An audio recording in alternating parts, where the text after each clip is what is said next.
Hi to all, myself Vivek Gupta, Physics Senior Lecturer working with the Sri Chaitanya Educational Institution, and today we are here as you can see JEE Mains 2020 September 6 September evening shift paper.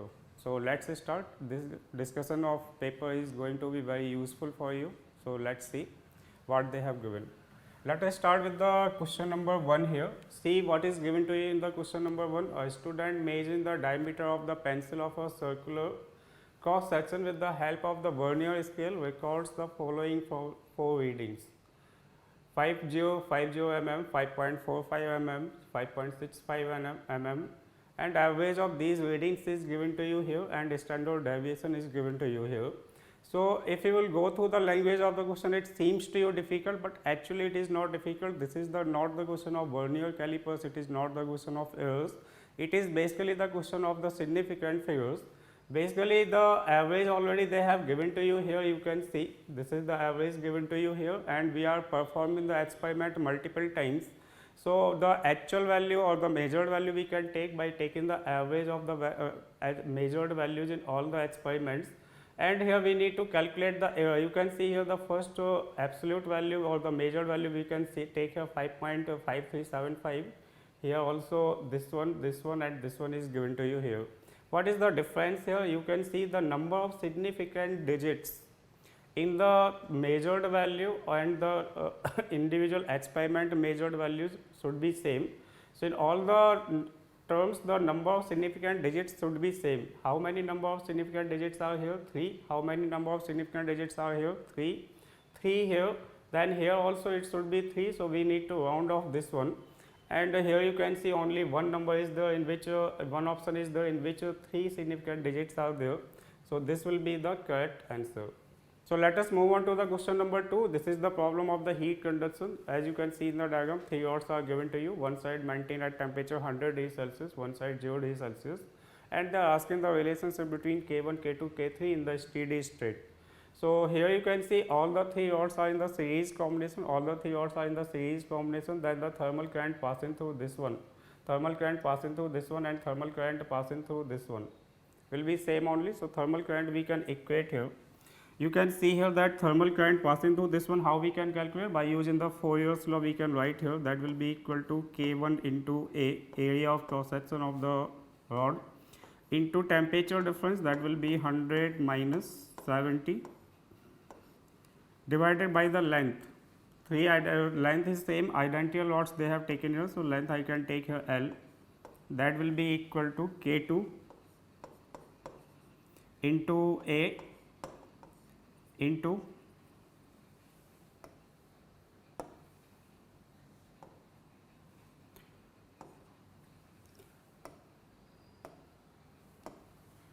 K2 into A into temperature difference across this rod, that will be 70 minus 20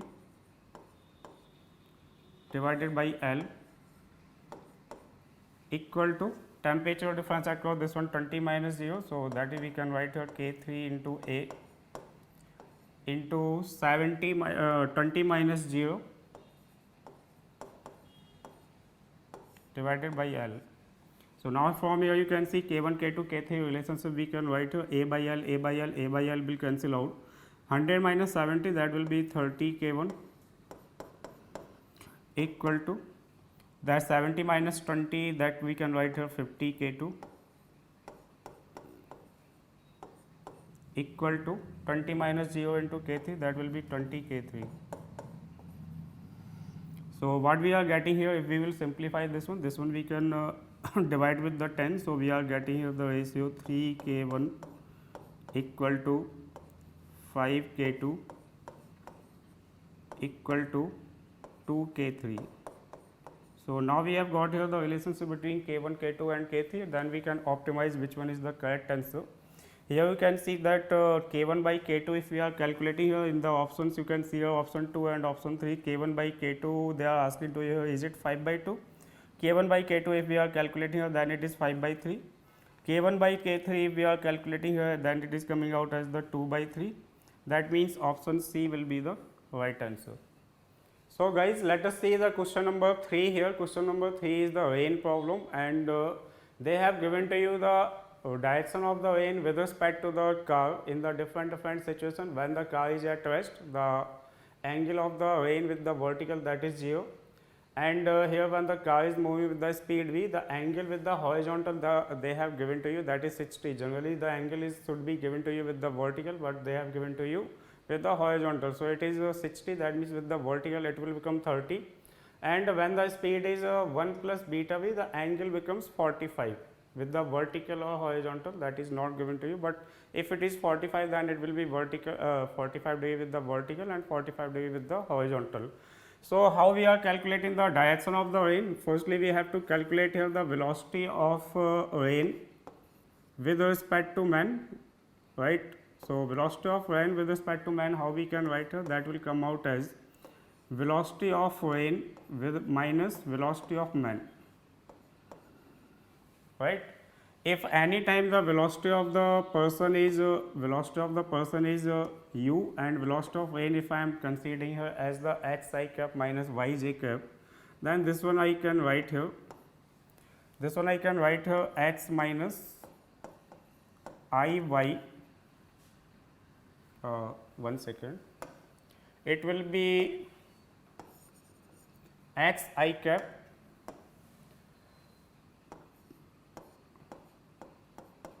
minus y j cap.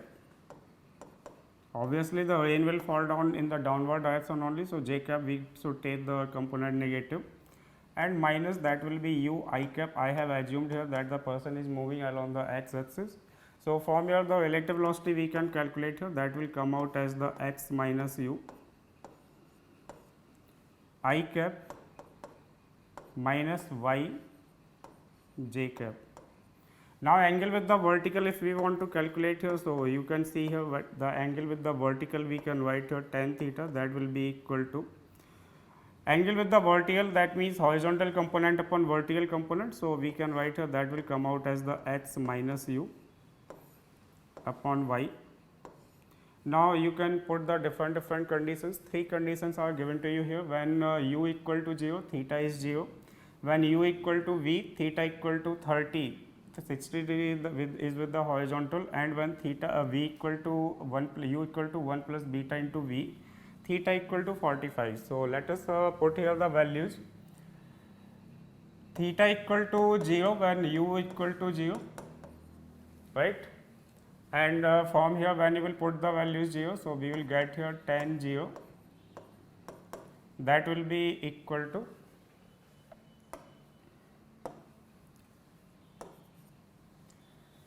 tan 0, that will be equal to u value will be 0. So, this one we can write here as the x upon y, and tan 0 value is 0. So, we are getting here x equal to 0. Second case, you can see here that x equal to 0, then here you can see second case u equal to v and theta is equal to 30 degree.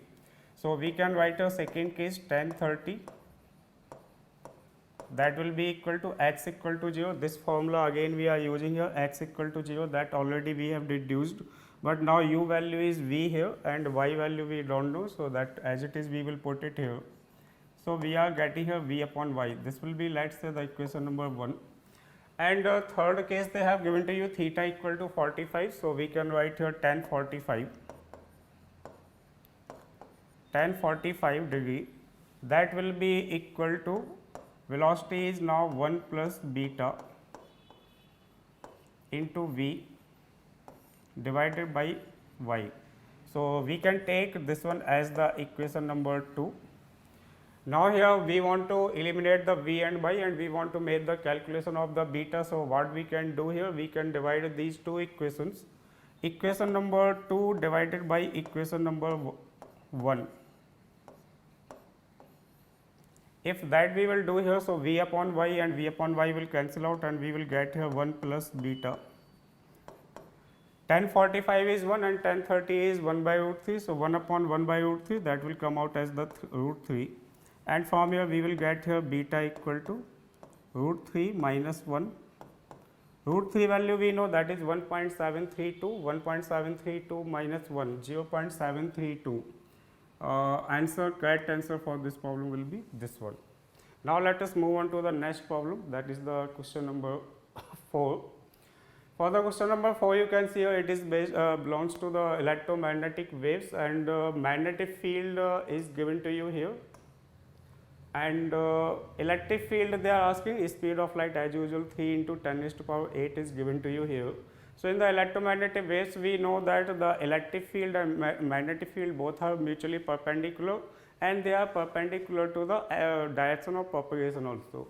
So, here B is varying with the distance h, that means the direction of propagation of the wave is h direction, and direction of magnetic field is along the z axis.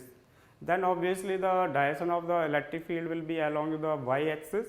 And now you need to decide here that if it is along the y axis, that means here you can see this option cannot be correct, this option also cannot be correct. Now here out of these two we can we need to determine here which one is correct. So we know that the relationship E equal to, in the electromagnetic waves, E vector that is equal to vector B cross vector C.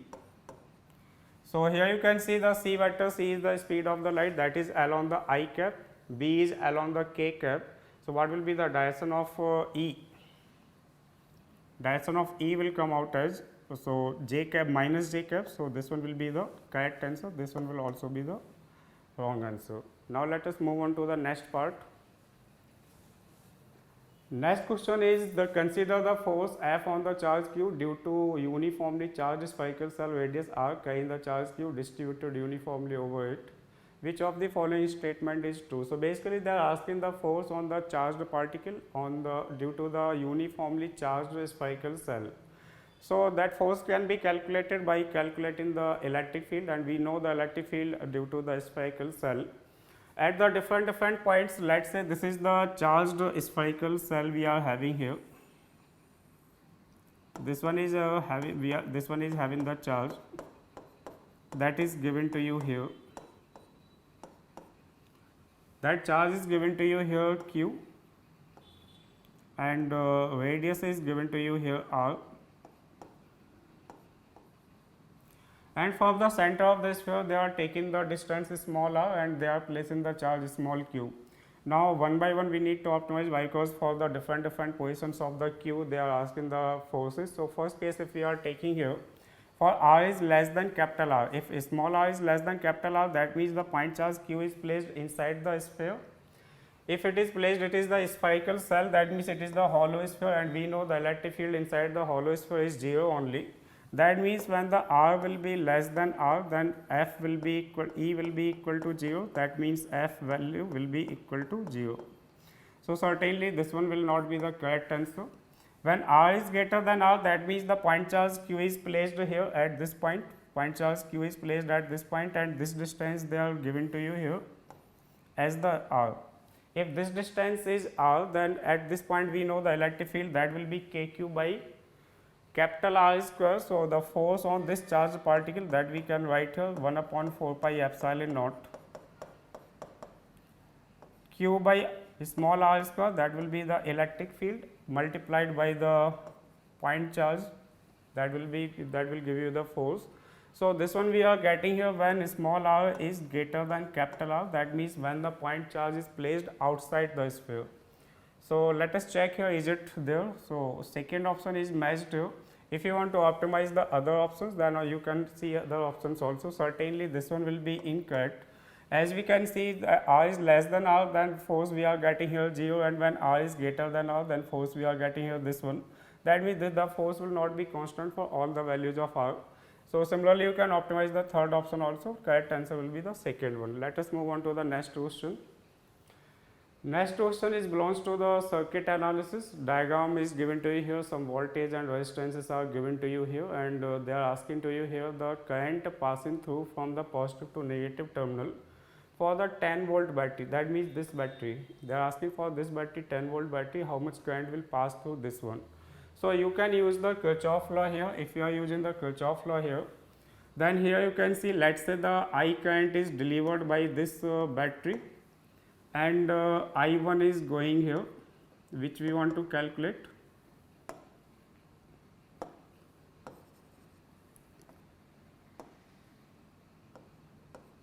I1 is going here, and in this branch how much current will go, that also you can see here, that will be I minus I1. Now we can apply the Kirchhoff law here. If I am naming here the names 1, 2, 3, 4, 5, 6, then you can see here for loop.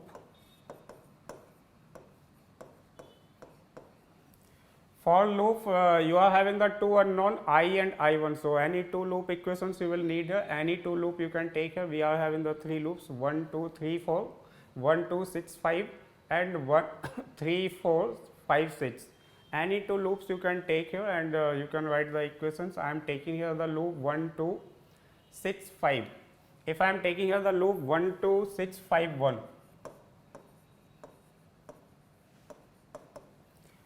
If I am taking here the loop 1, 2, 6, 5, 1, then you can see here how much will be the potential drop. We can write here that will be minus 20. If you are starting from the point 1, then it will be 5 into I plus minus 10. Equation I am writing here, that will be 5 into I minus 10, 5 into I plus 10, right, and this 4 ohm resistor is there. Across this one the potential drop we will get here, that will be 4 I1. Across this 2 ohm resistor the potential drop will be there. So, again it will be 2 into I minus 20, that will be equal to 0. So, now this equation if we are writing rearranging, then how much we are getting here? We are getting here 7 I plus 4 I1,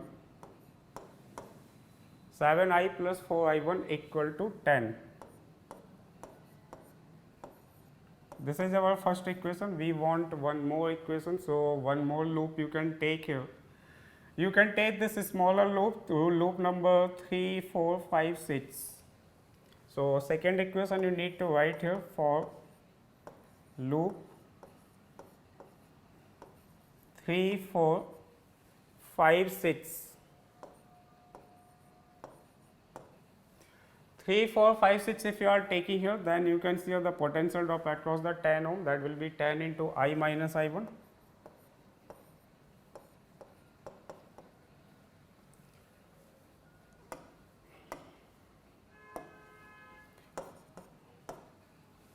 So, it will be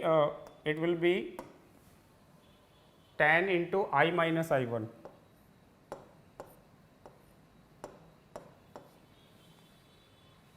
And here current we are moving in the direction opposite to the current. So, 4 into I1, but we should write it with the minus sign. So, 4 into I1, then minus 10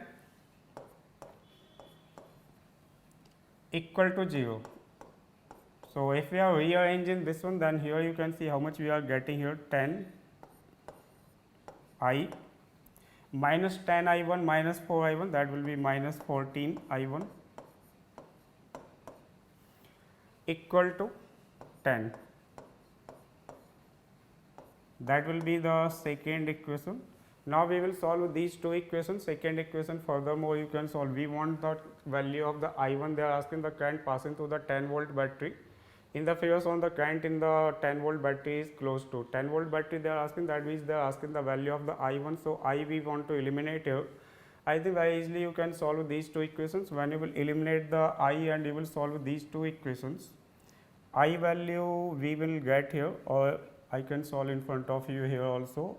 We want to eliminate the I. So, what you can do here, this equation furthermore we can rearrange. This one we can write a 5 minus 7 I1, that will be equal to divide the whole equation with the 2. So, we are getting here 5, and one equation we are getting here 7 I, one equation we are getting here 7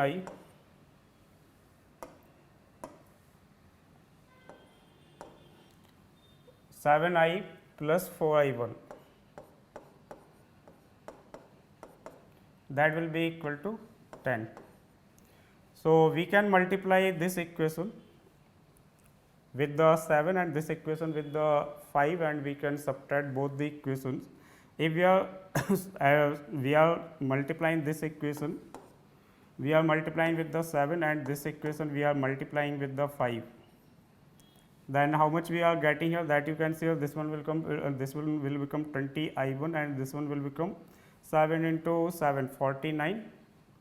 So 20 plus 49, that will be 69 I1, that will be 69 I1 .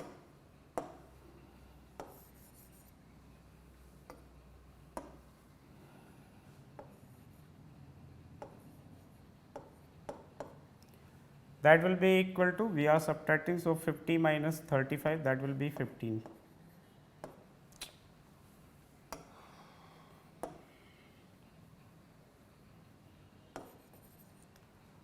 So that will be 15.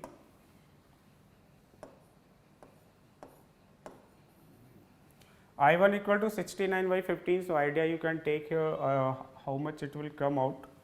Approx value you can make the calculations. We can write here I1 equal to 15 by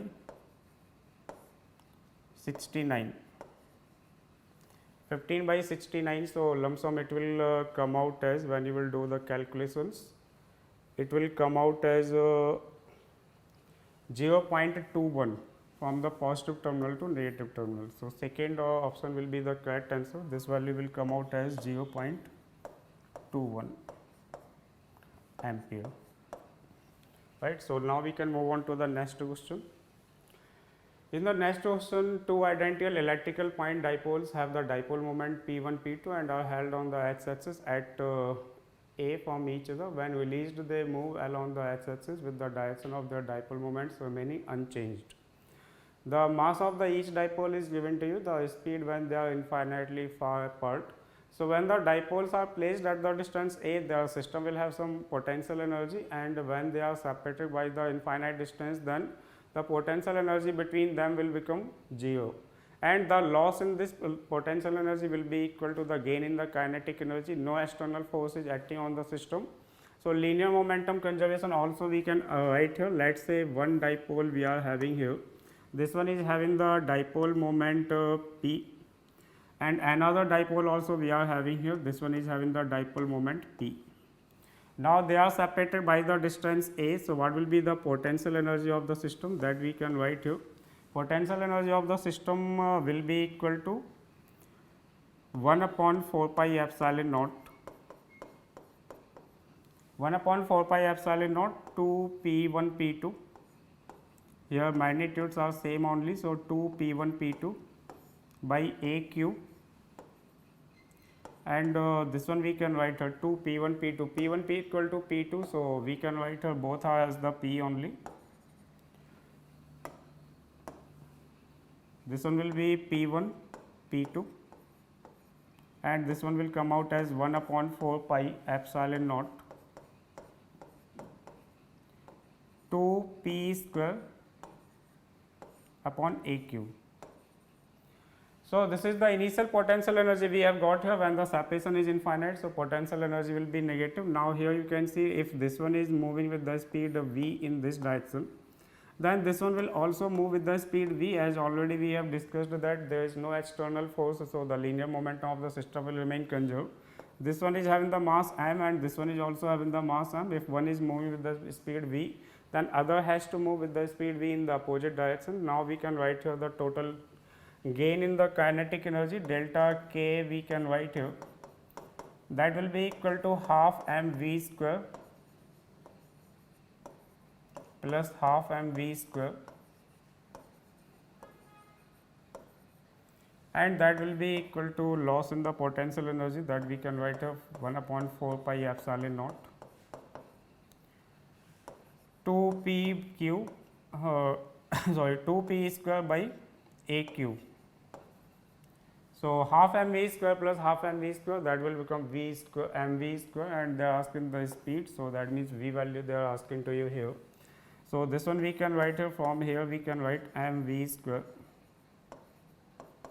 that will be equal to p square by 2 pi epsilon naught A cube, and from here the V value you can calculate here. I think the idea you have got here, V value we can write here, that will be equal to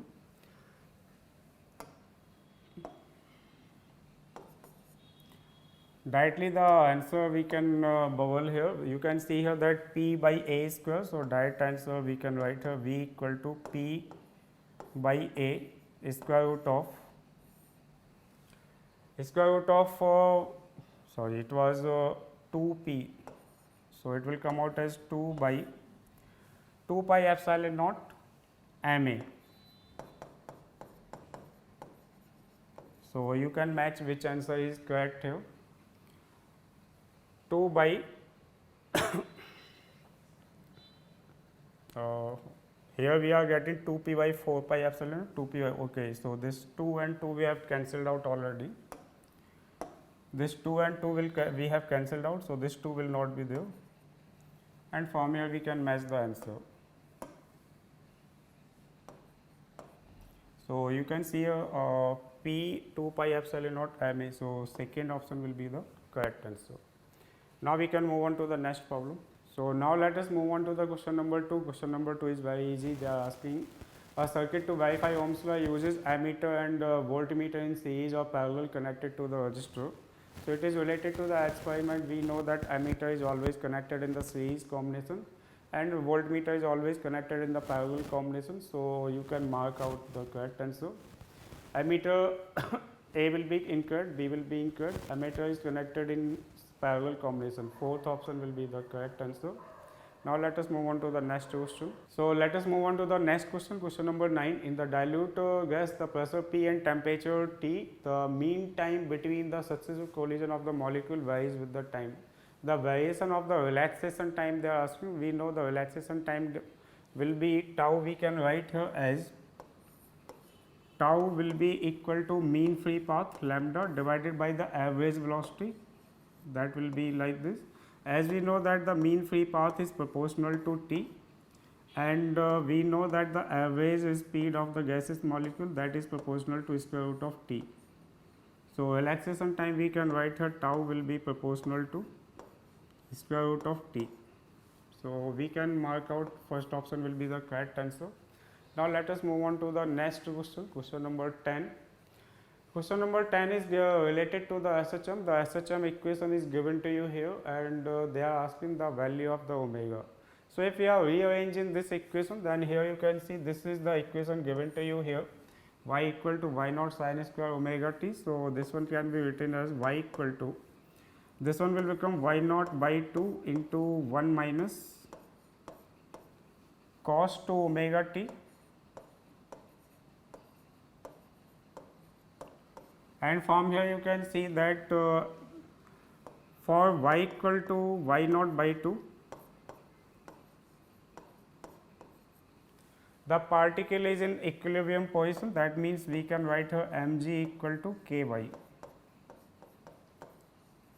and that is equal to y naught by 2. If mg equal to ky naught by 2, then we can write here the omega 2 omega, that will be equal to angular frequency of the SHM. This equation 2 omega is the angular frequency that we can write here. That will be equal to square root of k by m. K by m value we can put it from here. So, we can see k by m value we are getting at square root of 2g by y naught. So, omega value we can calculate here. Omega value will be equal to square root of g by 2 y naught. So, we can mark out the correct answer. This one will be the correct answer. Now, let us move on to the next question. Question number 11. Question number 11, you can see here a fluid is flowing through the horizontal pipe varying the cross section with the speed v at a point where the pressure is p. Another point where the pressure is p by 2, the speed is v, the density of the liquid is given to you here. So, basically this problem is related to the Bernoulli's theorem. This is the tube, and at this tube 2 points the pressure is different. So, velocity will be different. At this point the velocity is v, and here at this point let us say the velocity is that they are asking to you here, that is given to you here capital V. So, we can make the calculation here at this point Bernoulli's theorem we can apply here, At this point the pressure is given to here P. Fluid is flowing cross section with the speed V at a point where the pressure is P. That means when the pressure is P, speed is V, and when the pressure is P by 2, speed is V. So we can write here P plus the half rho V square, small v square, that will be equal to, when the pressure is P by 2, that time the speed is capital V. So half into rho into capital V square, and from here the capital V value you can write here. Capital V will come out as P minus P by 2. So P by 2 plus half will cancel out from everywhere. So this one will come out as square root of P by 2. That means it will come out as the P plus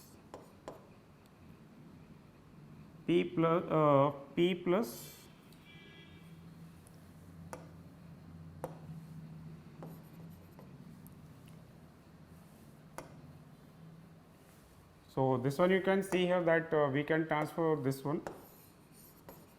I will do in detail for you. So this P will come out here this one side. So this one we can write here P equal to P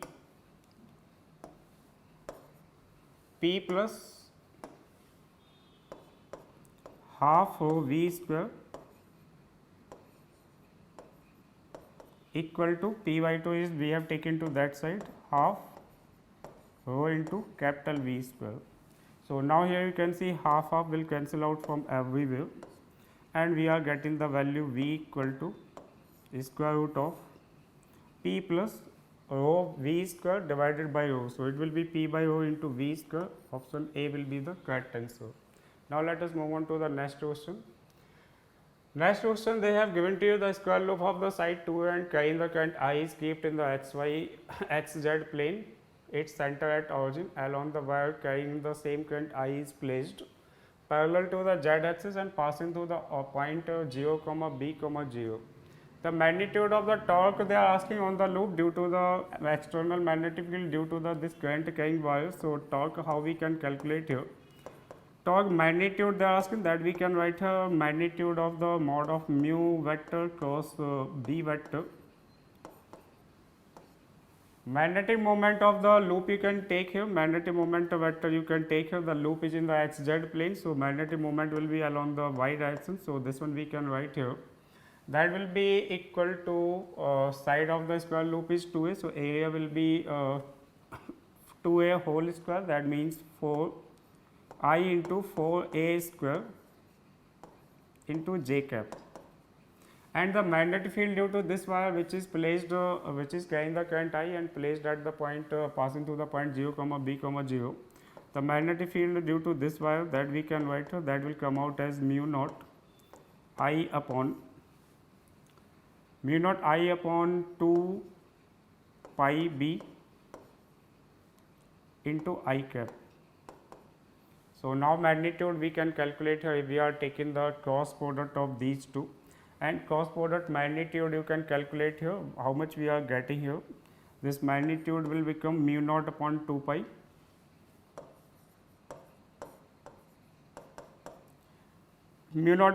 pi into I square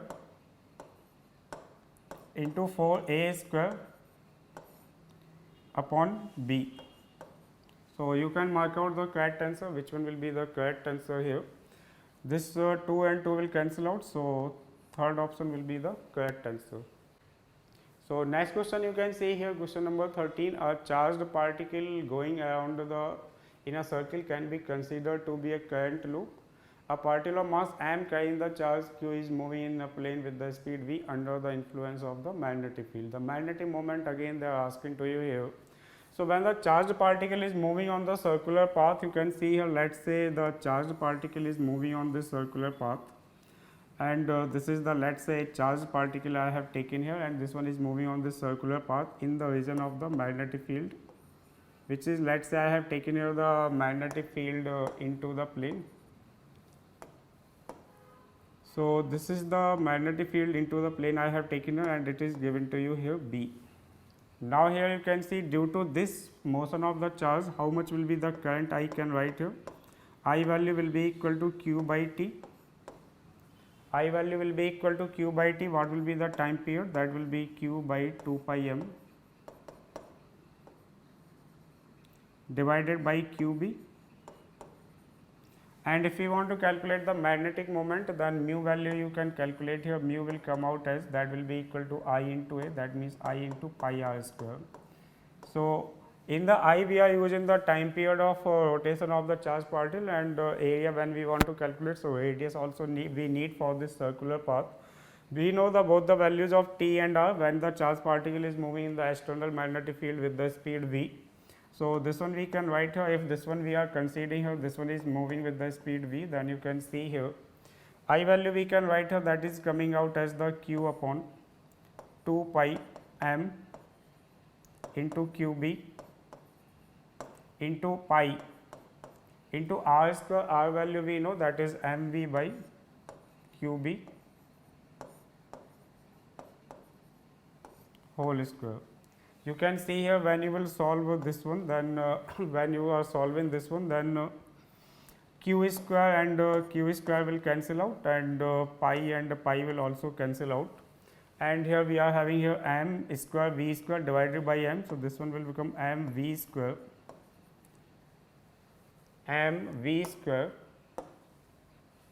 Final answer I am writing here. Magnitude, that will be m v square divided by 2 b. Here b square and here it is b. This is the magnitude we have got here. And if you want to make the calculation for the vector form, then you can see here that what will be the direction of the magnetic moment. If the current I is flowing in this direction, then we can use the right hand thumb rule. So, direction will be out of the plane, what we want to represent in terms of the magnetic field direction. So, it will be opposite to the magnetic field direction. What will be the unit vector in the direction opposite to the magnetic field, that we can write here. Mu vector, that will be equal to m v square divided by 2 b into minus times b vector divided by b. So, this one will come, or you can see which option will be the correct answer. Second option will be the correct answer here. Now, we can move on to the next question. Question number 14 over here, you can see a particle is moving the xy plane, experience the velocity dependent force F equal to k into Vy I cap plus Vx j cap. Velocity vector also we can assume here, that will be Vx I cap plus Vy j cap. Acceleration vector is given to, they have given to you here, and they are asking to you here the correct statement. So, here you can see that the correct statement, if first is the option kinetic energy of the particle is constant. So, two things basically are given to you here. First thing we can write here, the force is given to you here. So, acceleration vector we can calculate here, that will be equal to vector f by m, that will come out as the k by m into Vy I cap. F k by m, let us say I am assuming here some constant alpha. So, alpha into Vy I cap plus alpha into Vx j cap, where alpha equal to k by m. So, this is the acceleration vector we have got here. Now, the velocity vector we can assume here, that velocity vector, that will be equal to Vx I cap plus Vy j cap. Now, see here that what are the things they are asking to you here. The kinetic energy of the particle is constant with the time.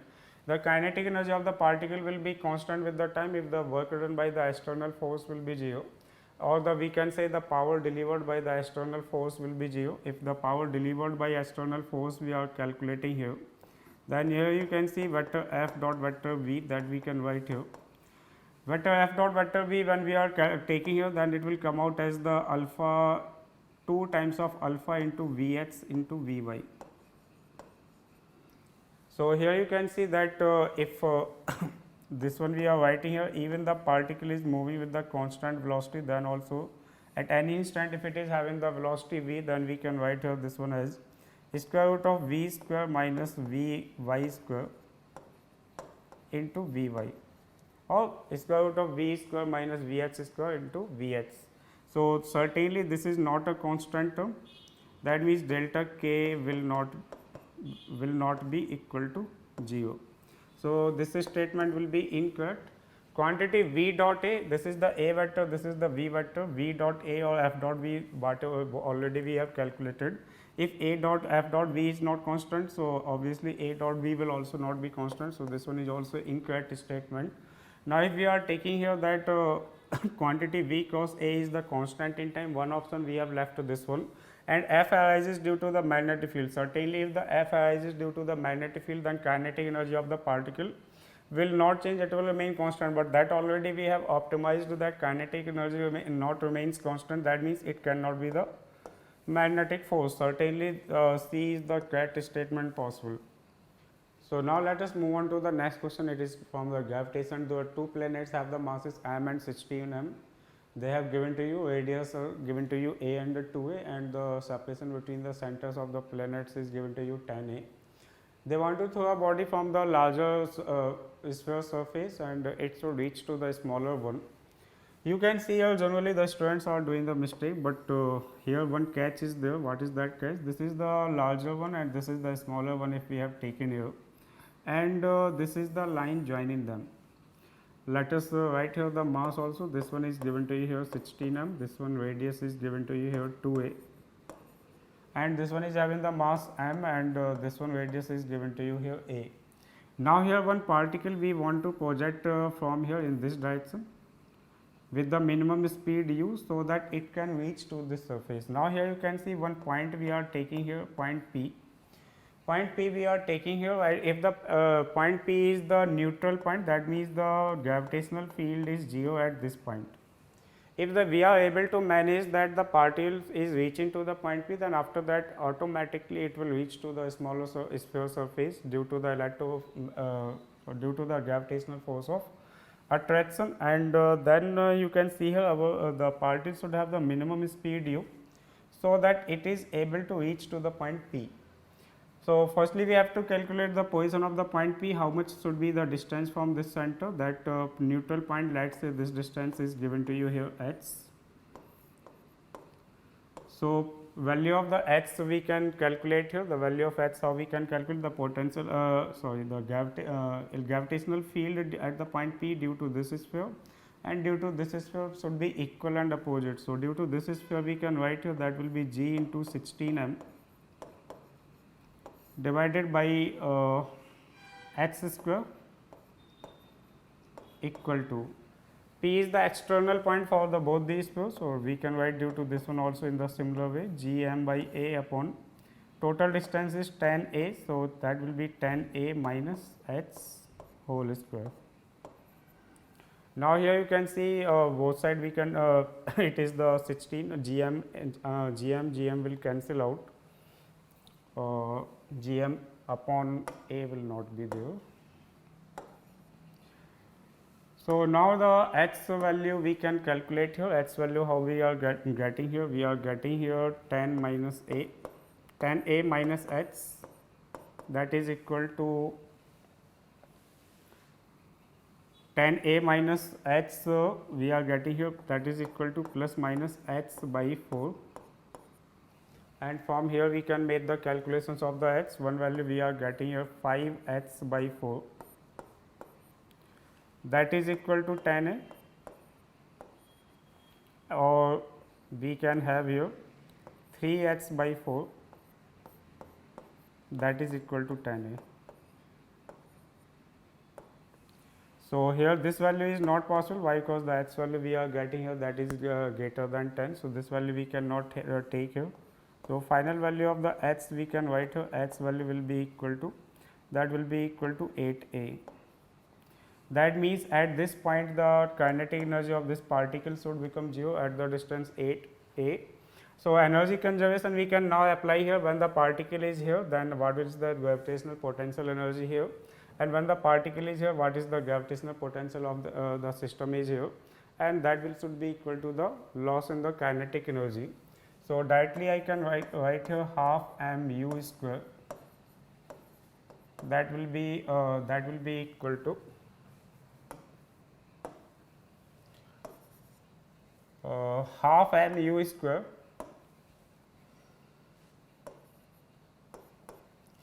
that will be equal to initial potential energy minus final potential energy, that we can write here when the particle is there. So, potential energy we can write here, or if you want to write then initial total energy equal to the final total energy also you can write here, if you want to apply the energy conservation in that manner. So, I am writing here the total energy, I am writing here initial total energy equal to final total energy. So, initial total energy will be kinetic energy plus potential energy, kinetic energy will be half mu square, and potential energy of the system will be minus g into 16 m into small m. Small m is the mass of this particle up divided by the radius of the sphere, that will be 2a, and due to the interaction of with this one, the distance from this one you can see here, this distance total distance is 10a and this one is a. So, this from here to here the distance will be, how much will be, this distance is 2a. So, this distance will be 8a. So, we can write a minus g into m into small m by 8a, that will be equal to the final potential energy when the particle is here, when this particle of mass m is here, when the particle of mass m is here, then this distance is given to you here 8a. So, we can write here that will be minus g into 16 capital M into a small m divided by 8a, and total distance is 10a. So, this distance will be 2a. So, due to this one we can write here minus g into capital M into small m divided by 2a. So, when you will solve this one, then you can get the answer. You can see here that gm by 16 by 8. So, this one will be 8. All the calculations you can do here, and we can write a half mu square. Half mu square equal to, so you can see here half mu square, this one you will get here as the 5 by 2 gmm by a. So, you can see here that u value you will get here, that will be square root of 5 gmm by a. We are getting here u equal to square root of gm 5 gm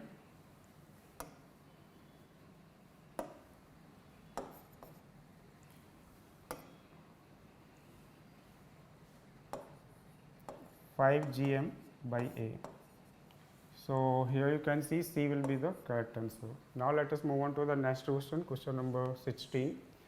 The linear mass density of the thin rod AB of the length L varies. So, variable mass system is given to you here. Mass is non-uniformly distributed, but only center mass only they are asking. Moment of inertia. Moment of inertia they are asking. So, moment of inertia how we can calculate here. I value we can write here. That will be equal to integral dm into x square. Dm value we can write here as the lambda into dx. So, this one we can integrate here 0 to L into dm value will be lambda into dx. Lambda value is given to you here, that will be lambda naught into 1 plus x by L into dx into x square. So, when we are doing making the calculation here, then you can see here lambda naught will come out as the common, and this one we can write here x square plus by 2 x square in this one we can write here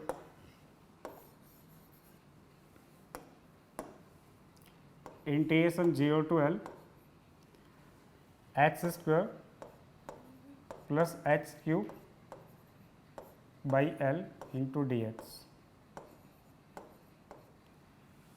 And when you are solving this one, then here you can see how much you are getting here, lambda naught into x cube by 3. So, this one will become L cube by 3, x cube by 4. So, this one will become L raised to power 4 by 4, that means L cube by 4. But the answer is not given to here in terms of the L naught. So, you have to calculate the total mass also. This one we are getting here lambda naught L cube 7 lambda naught L cube by 12. right. So, now here from here you can see that I7 is coming in the term, and when you are calculating the total can be calculated here like this, 0 to L lambda into dx. So, this one will become lambda naught into 1 plus h by L into dx. When you are solving this one, so here you can see again lambda naught will come out, and this integration we can write here. 1 will have the integration h, and h will have the integration h square by 2l, 0 to 2l. So, this one you can see here how much we are getting here, lambda naught into this one will become to 0 to L is the integration limit. So, this one you can see here 0 to L. So, this one will come out as L plus L by 2, that will be 3L by 2. So, now here you can make the calculations here in terms of total mass they are asking to you here. So, it will become 7 by 18. Second option will be the correct answer. Now, let us move on to the next question. Question number 17, a double convex lens has the power P, same radius of curvature, and the radius of curvature of the one plano convex lens they are asking, having the same material, that means same refractive index, and the power is becomes 1.5.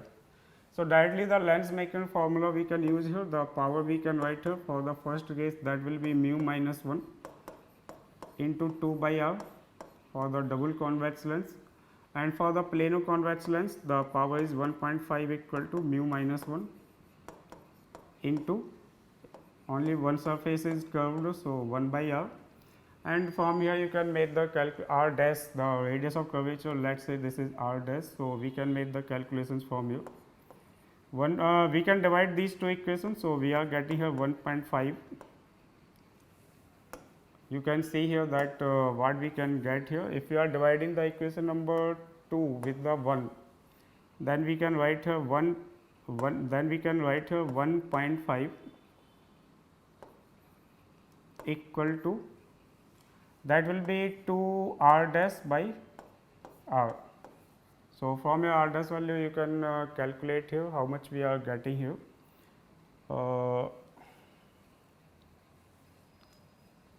3 by 2, and here how much we are getting here, equation number 2 upon 1 we are doing, no? Okay. Equation number 1.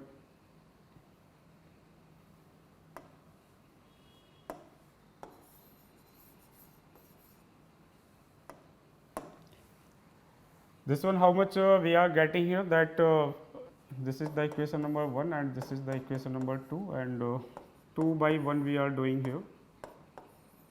So, left side we will get here, that will be 1.5, that will be equal to this will be 1 by r dash divided by 2 by r.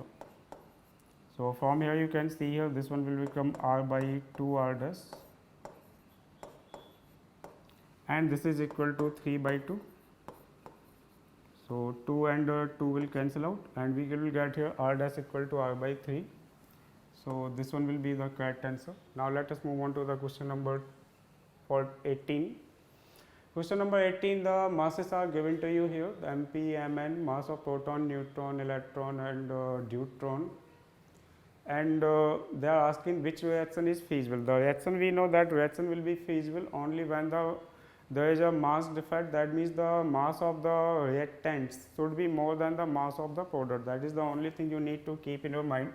So, that will be based on the energy and linear momentum conservation, that means initially if the reactants are at rest, so finally also the reactants should be at rest, products should also be at rest. So, mass of reactants, only one concept is there, mass of reactants should be greater than mass of products. So, values are given to you here. Values are given to you here, that first equation you can see here, that neutron, and they are forming the deuterium. You can get the idea from here, this one is 1.0087 into 2, and that will be lesser than this value. So, energetically this one is not feasible here. Then here you can see that in this case the mass of the proton is this one and mass of the neutron is this one, and we know that the mass of the neutron is greater than the mass of the proton. So, energetically this one is also not feasible. In this case also the mass of the reactants is less than the mass of the product. In this case mass is not the issue, the problem is that linear momentum will not remain conserved. Why? Because in this case third case here you can see initial linear momentum you can take here that this one is at rest, this one is also at rest. So, initial linear momentum will be 0, but this is the gamma photon. Gamma photon will not either cannot stay at rest, it will move with the speed of the light, and its linear momentum will be certainly h by lambda. So, products are having the linear momentum, whereas the reactants are not having the linear momentum. So, this one also cannot be correct. Then possible answer will be this one only, which is energetically feasible, and linear momentum conservation is also applicable here. Now, let us move on to the next question, question number 19. Assume the nitrogen molecule is moving with the RMS velocity 400 Kelvin, the de Broglie wavelength of the nitrogen molecule is close to. So, formula we can apply here for making the calculations. RMS velocity, nitrogen molecule RMS velocity they are given to you, and de Broglie wavelength of the nitrogen they are asking to you here. De Broglie wavelength, we know the nitrogen molecule is moving only because of its thermal energy. So, we can write a lambda equal to h upon mv, and thermal energy of the molecule how we can write it, that will be equal to half this one can be written as m linear momentum, that will be 2 into m into kinetic energy. Kinetic energy, thermal kinetic energy, how much we can write here, E will be equal to 3 by 2 kT, where K is the Boltzmann constant. So, now here you can see this one how much we are getting here. When you will put the values here, you will get here h upon 3 m kT. Now, everything is given to you here, you can see Boltzmann constant is given to you, weight is given to you here, h value is given to you here. When you will put all the values here, you will get the answer 0.21 angstrom. So, correct answer will be, closest answer will be this one only. Now, let us move on to the next question, question number 20th. Particle A of mass m1 with velocity this one collide with another particle B of the mass m2 which is at rest initially. Let v1 v2 be the velocities of particle A and B after collision respectively. If m1 equal to 2m2 and after collision v1 equal to this one, then angle between v1 and v2. The angle between v1 and v2 vector we can calculate. If we know the v1 vector and v2 vector, v1 vector is already given to you here, v2 vector we can calculate by applying the linear momentum conservation. This body is having the mass m and this body is having the mass, first body is having the mass 2m and this body is having the mass m. They have given to you m1 equal to 2m2. Linear momentum conservation we can apply here. So, we can write here before collision what are the velocities they have given to you here. One body is at rest and this 2m mass body is moving here. So, 2m into we can write here root 3 I cap plus j cap plus 0, that will be equal to linear momentum of v1 is given to you here. So, this one we can write here 2m into I cap plus root 3 j cap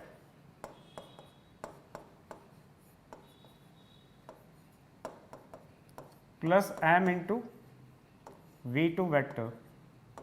So, now here from this here you can see v2 vector we can calculate, m will cancel out from everywhere. So, what is the v2 vector we are getting here? V2 vector we are getting here, multiply with the 2 and 2 here, 2m will come out as the common, m will cancel out from everywhere, and this one will come out as the root 3 minus 1 and 1 minus root 3. So, this one we can write a 2 into root 3 minus 1.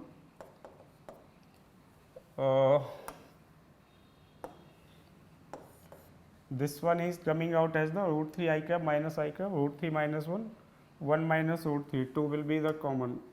So, this one is coming out as the 2 into root 3 minus 1 into I cap minus j cap. Now, this is the v2 vector and v1 vector you can see here, v1 vector I will directly draw on the graph axis we can draw here. V1 vector is given to you here, v2 vector we have got here just now this one. So, now here you can see if you are drawing here, this angle is making the angle 135 degree with the x axis or with the negative x axis you can make the calculations. V1 and V2 vectors I am drawing here on the axis. V1 vector is I plus root 3j. So, angle with the horizontal axis, that will be 60 degree. This will be the V1 vector, this angle will be 60 degree, and this is the making the angle minus 45 degree. So, this angle will be 45 degree and this will be the V2 vector. So, you can see here the angle between the V1 vector and V2 vector, that will come out as 60 plus 45, that means 105 will be the correct answer. Now, we can move on to the next question. Question number 21. Younger double slit experiment is performed using the monochromatic light of wavelength lambda YDSE. Okay, the intensity of the light at a point on the screen where the path difference is lambda. Lambda means path difference is lambda, that means it is the point of the maxima. There the intensity is given to you here k units, that means k is the maximum intensity here. They are asking to here the intensity at the path difference of lambda by 6. So, we can use the intensity formula in the YDSE. Maximum intensity is k, so we can write here at any other point the intensity will be k into cos square phi by 2, where phi is the phase difference. Phi is the phase difference, that how we can calculate here. Phi value will be equal to 2 pi by lambda into delta x. Delta x value is given to you here as the lambda by 6, that you can see here. So, 2 pi by lambda into lambda by 6, we are getting here this one as the pi by 3. Let us put here this value. So, here, so what we are getting here k into cos square pi by 3, that means cos square pi by 5 by 2 we need to take, pi by 6 cos 30 root 3 by 2 square, that will be 3 by 4.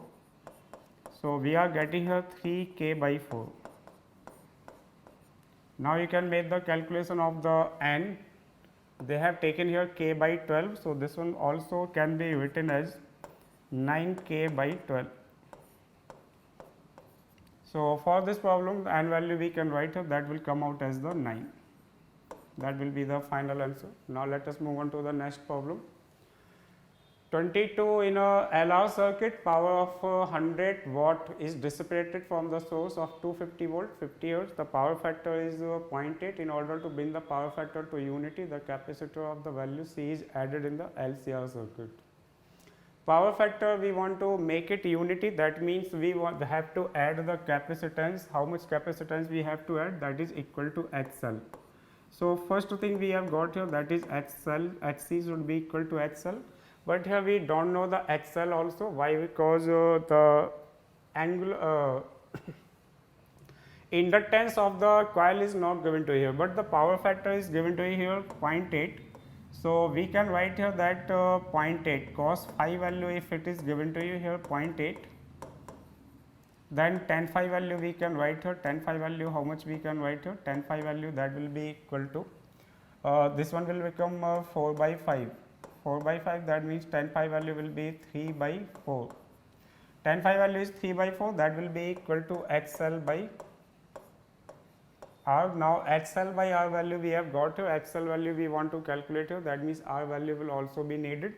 How we can calculate the R value? That can be calculated as the power factor is given to you here, that is 400 watt. Total power is given to you here, power factor is given to you here. So, P equal to formula we can apply here, that will be equal to applied voltage, that means 250 square by Z into cos phi, that will be R by Z. So, this one will become Z square. So, from here you can see that this value is given to you here 400 and this one will become 250 square by Z square. Z square value, how we can write here? Cos phi value is given to you here 0.5, this one we can write here R by Z square. So, this one will be R into Z value will be, otherwise you can write here this one is cos phi.